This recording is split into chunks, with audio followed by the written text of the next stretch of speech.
સુરતના ઉધના વિસ્તારમાં પાલિકાની કામગીરી સામે આવી છે। જર્જરિત ઝૈનબ એપાર્ટમેન્ટ ખાલી કરાવાયું છે। પાલિકા દ્વારા પાણી કાપ તેમજ ડ્રેનેજ કલેક્શન કાપી નાખ્યું હતું। સુરતના ઉધના વિસ્તારમાં પાલિકાની કામગીરી સામે આવી છે। જર્જરિત ઝૈનબ એપાર્ટમેન્ટ ખાલી કરાવાયું છે। પાલિકા દ્વારા પાણી કાપ તેમજ ડ્રેનેજ કનેક્શન કાપી નાખ્યું હતું। ડીજીવીસીએલ દ્વારા વીજ કનેક્શન કાપી નાખ્યું હતું। એપાર્ટમેન્ટ જર્જરિત હોવા છતાં 20 પરિવાર કરતા હતા વસવાટ। પાલિકાની કામગીરી બાદ સ્વયંભૂ મકાન ખાલી કરવા લાગ્યા હતા। 20 પરિવારના જીવ જોખમમાં હતા।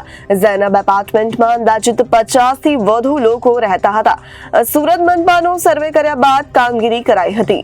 મારું નામ છે મોહમ્મદ તસ્લીમ નાગોરી। હું અહીંયા અંબર કોલોની હરિનગર 1માં રહું છું। અહીંયા બાજુમાં આવ્યા ઝૈનબ એપાર્ટમેન્ટની બાજુમાં ઝૈનબ એપાર્ટમેન્ટ જર્જરિત હતો। પાલિકા દ્વારા નોટિસ આપવામાં આવી તેમ છતાં ખાલી થતું નથી। પાલિકાએ કડક વલણ અપનાવ્યું છે।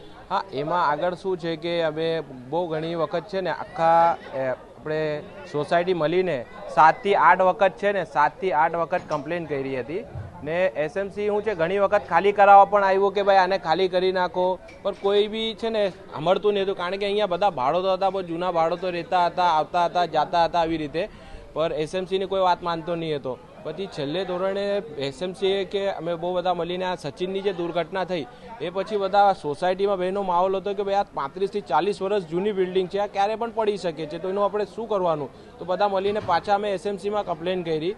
એસએમસીને કમ્પ્લેન કરી તો બીજા દિવસે એસએમસી અહીંયા આવ્યું, બરાબર। એસએમસી આવીને એને તાત્કાલિક ધોરણ ડ્રેનેજ લાઇન કાપી, એને લાઇટ લાઇનની લાઇટ કાપ્યો, એનો પાણીનો કનેક્શન કાપ્યું અને એ લોકોને બધાને કીધું કે ભાઈ તમારે આને ખાલી કરવું પડશે, આ તમારો જીવનો જોખમ છે, અહીંયા તમે રહેશો તો મરી જશો। ને પછી બધું શું છે કે એસએમસી પર આવશે। એસએમસી એ લોકોને કહી ગઈ હતી તો કાલે બધા જ લોકો છે ને ખાલી કરવાનું ચાલુ કરી દીધું છે।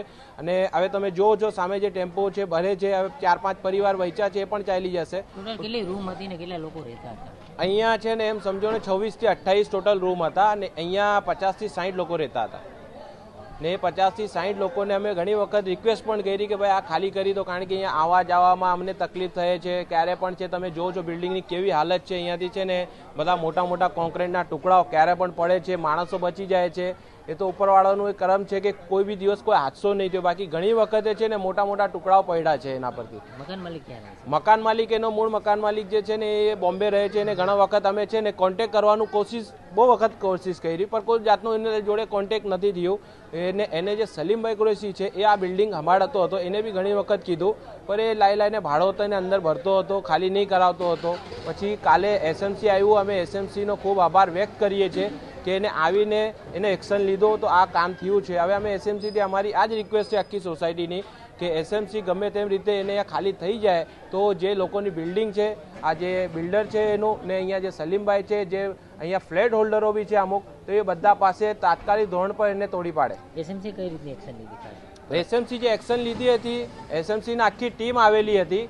એસએમસી બધાને સમજાવ્યું કે આને તમારે આજે જ ખાલી કરવું પડશે, લોકો માનતા નહીં હતા તો છતાં એને સમજાવ્યું। પછી લોકોની અહીંયા છે ને ડ્રેનેજ લાઇન જે હતી એને કાપી અને પાણીનો કનેક્શન હતું એને કાપ્યો, લાઇટનો કનેક્શન કાપ્યો, એ લોકોના મીટર લઈ ગયા, જીબીવાળા આવ્યા હતા ને એ લોકોને કીધું કે તમારે આજે ને આજે ખાલી કરવું પડશે, આ તમારું શું જીવનો જોખમ છે, ક્યારે પણ આ બિલ્ડિંગ પડી શકે છે। Reporter Arvind Rathod, Janadesh news, Surat.